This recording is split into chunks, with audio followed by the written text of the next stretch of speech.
sebagai galeri seni. Keduanya pun berjalan-jalan sembari menikmati lukisan yang ada di sana. Jin Hyuk mengajak So-hyun untuk makan di kedai yang menurutnya sangatlah enak. Di waktu yang bertepatan, Ye-in juga datang ke kedai. Namun saat melihat Jin Hyuk dan So-hyun tengah berbahagia, ia pun mengurungkan niatannya.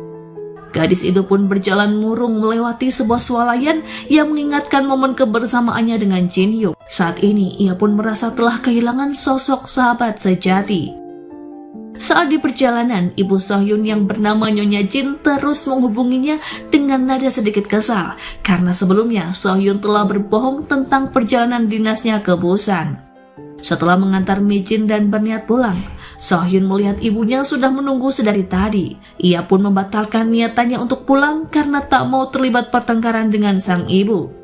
So-hyun memutuskan untuk melihat lukisan yang sebelumnya ia amati bersama Jin Hyuk. Ia tak menyangka jika Jin Hyuk juga datang ke tempat tersebut, seolah pria itu memiliki feeling jika So-hyun ada di sana. Sembari melihat lukisan, tiba-tiba Jin Hyuk bertanya, bagaimanakah jika pertemuan ini dianggap sebagai dua orang yang sama-sama memiliki perasaan suka? So-hyun awalnya canggung dan hanya terdiam, namun saat Jin Hyuk terus menatap kedua matanya dengan penuh harapan, So-hyun akhirnya mulai membuka hati dan berniat mengenal satu sama lain.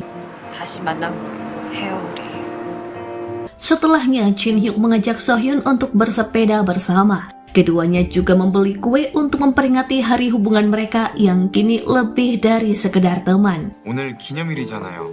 썸남썸녀 1일 기념. Di dalam kue itu terdapat aksesoris bola yang kemudian keduanya simpan untuk kenang-kenangan. Setibanya di rumah, keduanya pun terlihat sangat bahagia saat mengingat momen hari jadian di rumah masing-masing. Di ruangannya, So-hyun kedatangan ibunya. Wanita itu pun mengingatkan So-hyun agar tidak membuat skandal yang memalukan karena ia telah dikeluarkan dari kampanye keluarga. Nyonya Jin meminta So-hyun untuk menjaga martabatnya sebagai putrinya. So-hyun sendiri sedang berada di tempat penjahit untuk mengambil sebuah barang. Namun saat akan pergi, ia melihat dasi yang tampaknya bagus dan mengingatkannya pada Jin Hyuk. So-hyun memutuskan untuk membeli salah satunya. Saat sedang menunggu pesanan, So-hyun mendengar suara yang mirip dengan Woo-suk yang sedang membicarakan sebuah cara untuk menarik hati wanita.